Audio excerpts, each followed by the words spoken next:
Comment? Venez jusque-là, les enfants. Vous voyez, tout le monde est prêt? Alors, je suis luthier et je fabrique des vielles. Des vielles, c'est des instruments comme cet instrument qui est là. Alors, cet instrument, vous n'avez peut-être pas bien l'occasion d'en voir souvent. Vous êtes de quelle région? Ah oui, bon, donc il y en a pas beaucoup là-bas. Hein.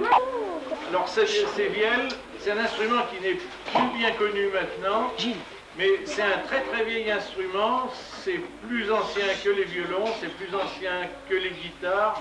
C'est un des instruments les plus vieux. Alors, comme tous les instruments, il a été des fois à la mode, d'autres fois il n'a pas été à la mode. La guitare qui se joue beaucoup maintenant, au début de ce siècle, elle ne se jouait plus du tout, il n'y avait personne qui jouait de la guitare. Alors ça c'est un instrument eh bien, qui pendant longtemps n'a plus été à la mode. Et puis après, ça devient un instrument populaire, c'est-à-dire il n'est plus joué dans les châteaux, mais il est joué dans les campagnes. Et ça devient l'instrument populaire du centre de la France. Alors il est abandonné partout ailleurs, sauf dans le centre de la France où on continue, on fait des bals, on accompagne des chansons et on fait de la musique avec cet instrument. Alors il se joue toujours dans le centre de la France, mais de plus en plus, c'est un instrument qui commence à être connu et qui est demandé un peu partout comme instrument de musique, comme un autre instrument, et avec lequel on peut faire toutes sortes de musique. C'est pas réservé à une sorte de musique. Alors c'est un instrument avec une corde. Là. C'est facile, on appuie à la main. Et on appuie là-dessus, puis ça joue tout seul. D'accord? Allez, à toi. On va la mettre à cette hauteur, ce sera plus facile.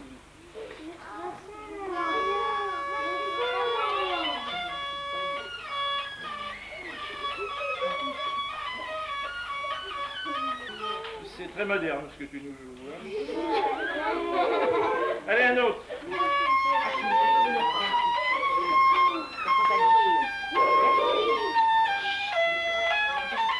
Ah, t'es le plus doué de la bande, toi. C'est pas mal. À toi.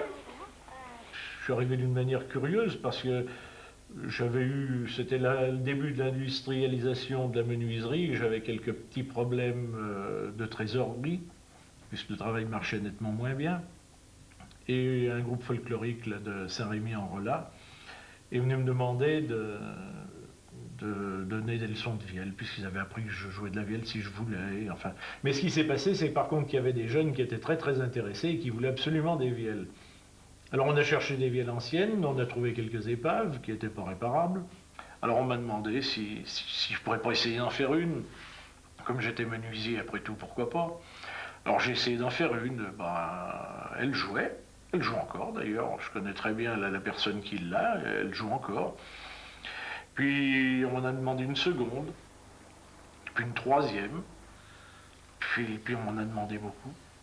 Alors maintenant que vous avez vu l'instrument, on va regarder comment il est fabriqué. Hein? Alors déjà, pour fabriquer une vielle, il faut avoir un moule. Vous me laissez un petit peu passer, les enfants? Voilà. Ça, c'est un bloc de bois qui a la forme d'une vielle. Hein? Mais ça, c'est un morceau de bois sur lequel on construit la vielle. Ça s'appelle un moule.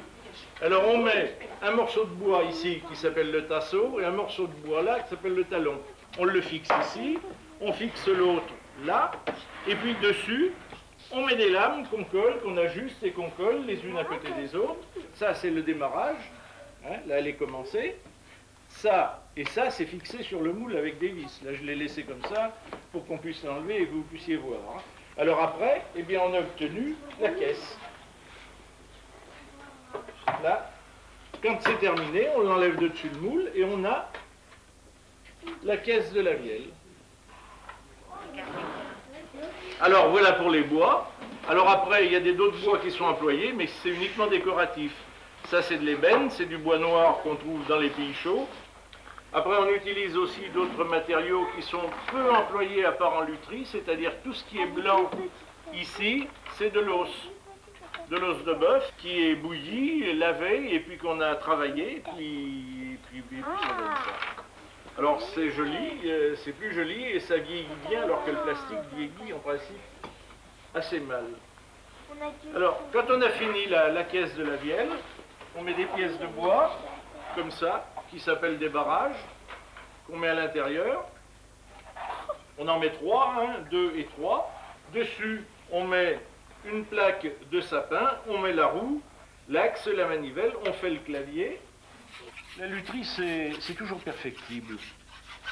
Alors, comme c'est toujours perfectible, on est toujours à la recherche de quelque chose.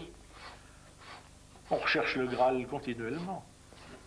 Alors, toujours suivant les principes qu'on utilise toutes les fois que l'on peut des gabarits. On a un gabarit de perçage, c'est-à-dire qu'une fois mis au point, eh bien, il n'y a plus de risque d'erreur comme il y en aurait si on travaillait avec une règle et une équerre.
Ah, je sais pourquoi ça a fait ça.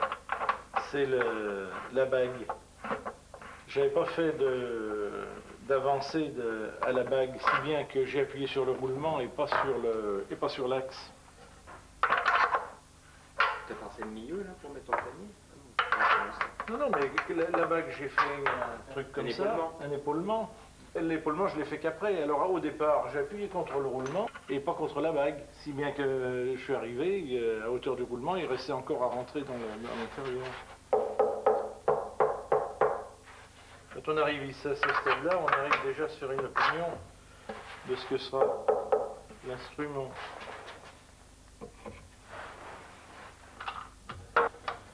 On va finir le clavier maintenant, et puis on tracera les arrosements.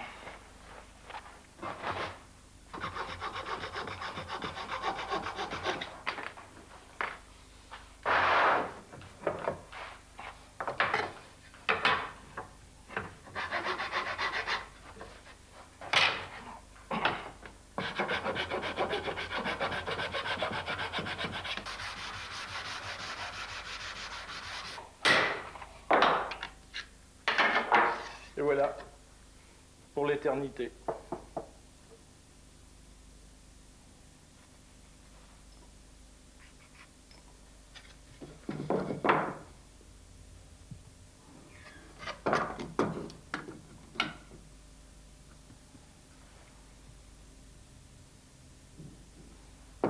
Bon, le clavier est terminé. Je le positionne sur la vielle et après, je mets la plaquette ici, cette pièce de bois qui vient enclaver la partie basse du clavier. Et puis après, une fois le clavier mis en place, la plaquette posée et affleurée, eh bien on est bon à faire le ponçage. Alors un ponçage très soigné parce qu'on n'a pas de bon vernis sans bon ponçage. Et le ponçage terminé, je vais teinter les lames en acajou. Et puis après, on sera bon au vernis. Alors la différence entre la teinte et la peinture, c'est que la peinture, il y a un pigment opaque, c'est-à-dire que quand on passe la peinture, on ne voit pas au travers. Et quand on passe de la teinte, on voit au travers le bois. Alors on passe de la teinte et après du vernis, et on voit le bois au travers. Si on passait de la peinture, on ne verrait pas le bois au travers. Il y a des fois des clients qui ne veulent pas qu'il y ait de contraste, qui veulent que toutes les lames soient claires, au bois naturel.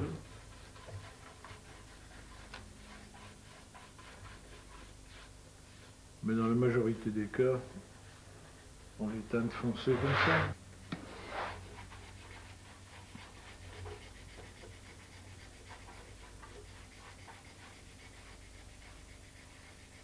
On va commencer de vernis. Là, c'est la première couche. Alors quand c'est verni au pinceau, comme ça, il y a une dizaine de couches à peu près de vernis à passer.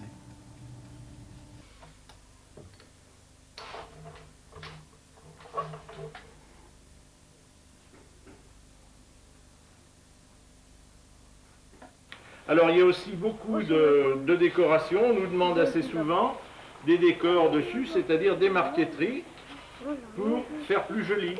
C'est pas de la peinture, c'est des bois de différentes couleurs qui sont découpés et incrustés dans la plaque d'ébène noire qui est autour ici. Alors c'est comme ça. Une fois fini, ça donne ça.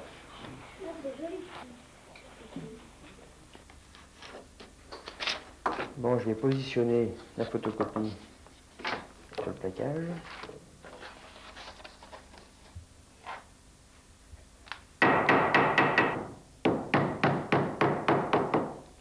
Alors les pointes servent à maintenir le plaquage, autrement il a tendance à vouloir gonfler.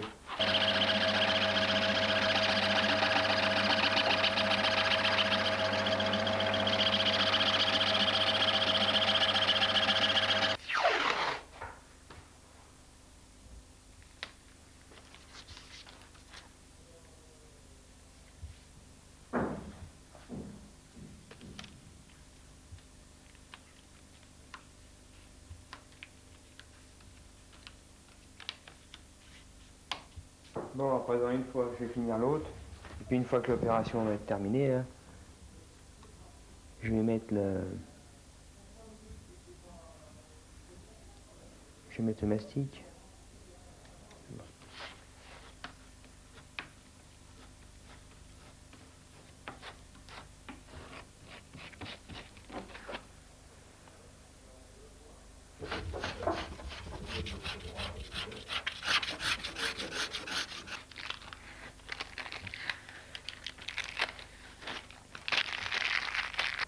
Les sculptures, je ne sais pas les faire. J'ai essayé d'en faire et c'est pas très bon, alors j'ai fait faire un sculpteur qui lui les fait bien mieux que moi. C'est un petit peu comme certains métiers, il y a des choses. Un bon sculpteur, il peine pas parce qu'il a en tête les trois dimensions. Et moi, apparemment, j'en possède que deux, si bien que quand je veux faire de la sculpture, il me manque quelque chose. Mais autrement, tout le reste, c'est nous qui le faisons, hein, que ce soit le tournage, toutes les marqueteries, les décors et tout, c'est nous qui les réalisons.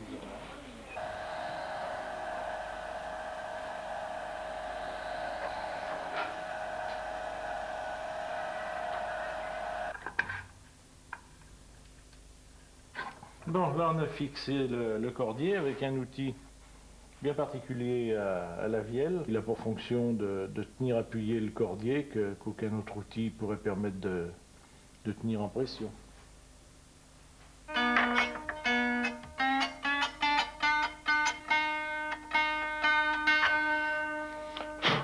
Bon. Ah, apparemment le Seigneur. On va mettre les autres cordes.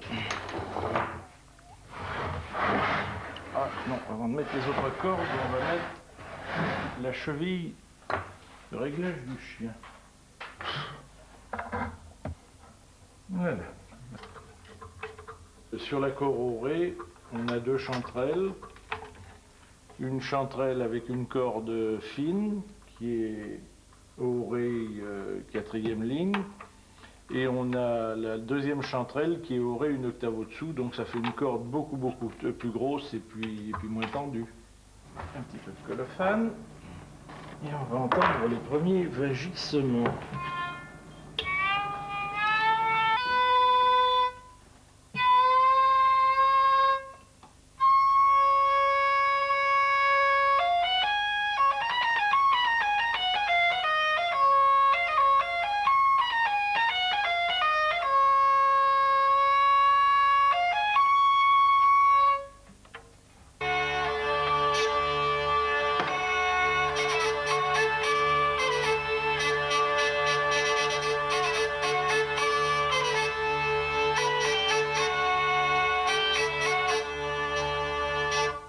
Bon, eh bien, c'est pas mal. Vu qu'il n'y a aucun réglage, Maintenant, il faut la laisser 24 heures se tasser. On le réglera et apparemment, je suis satisfait.